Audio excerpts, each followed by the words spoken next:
A new generation. It all started on Tuesday, 9th August 2022. Election day. Votes were cast, blood rushed, and anxiety set in as people eagerly awaited the results. The minority favoured the Azimio rule, while the majority empathized with the UDA rule. The air was clear, and as in all democratic nations, the majority rule was expected to prevail. Everyone was delighted, at least to be fair. The president was crowned, and the new regime set its sights on its new empire and citizenship. It had promised a lot, like making phone calls free and at least lowering the cost of living in Kenya. With the crown given to the party by the people, it was time to deliver. The first year ended, and the first significant action was a surge in a housing levy. It was declared that this levy would help reduce the slum population. The citizens were a bit discontented, but felt it might be for the greater good and the betterment of the country. However, what happens when taxes are paid and no improvement is seen? Instead of properly utilizing the housing levy and other taxes deducted from Kenyans' payslips, the government announced a new bill. Initially, there was little pushback until one quiet tweet appeared. Reject Finance Bill. A prominent figure on the social media platform X posted it. As the tweet Cheyenne Reject Finance Bill began to circulate, it ignited a spark among the youth, particularly the Gen Z population, who were increasingly frustrated with the new administration's unfulfilled promises. Social media platforms, especially X, formerly known as Twitter, became the epicenter of this growing dissent. Influencers, activists, and everyday citizens used their digital voices to express their discontent, share their stories, and rally support against the new bill.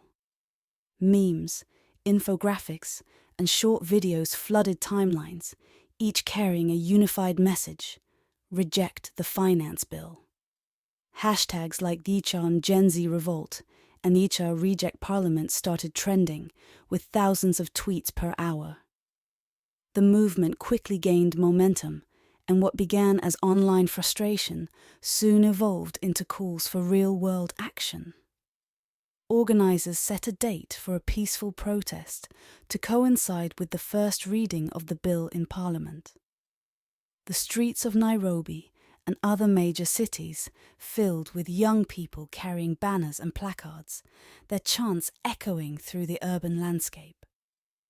The atmosphere was charged with energy as the youth demanded transparency, accountability, and a government that truly represented their interests. The day of the protest arrived. Early in the morning, groups began to gather at designated meeting points, their numbers swelling as the hours passed. The streets were a sea of bright colors, creativity, and determination. Police presence was heavy, but the protesters remained peaceful, their voices strong and unified. As Parliament convened to read the bill, the roar of the crowd outside could be heard within its walls. The message was clear. The youth of Kenya would no longer stand idly by while decisions affecting their future were made without their input. They demanded to be heard, and their voices were impossible to ignore. The youth demanded change. They demanded a direct change in the government's ruling. The situation escalated when some protesters breached the Parliament gates. Chaos ensued. The once peaceful protest turned violent as shots rang out and tear gas filled the air. Cries for mercy and wails of anguish echoed through the streets. It was a nationwide outcry from the youth. A demand for change. A demand to be listened to. A demand for the power of social media to be recognized. Lives were lost and properties were destroyed. The Kenyan atmosphere was still charged with the resonant question: Reject Finance Bill. The aftermath of the protest left a nation in mourning, but also in reflection. The youth had made their point clear. They would not be silenced. They would continue to fight for their future, demanding a government that truly represented their interests and kept its promises. In the end, the protests sparked a national dialogue on governance, accountability, and the power of the youth. It was a reminder that democracy thrives on active participation and that the voices of the people, especially the younger generation, are crucial in shaping the nation's future.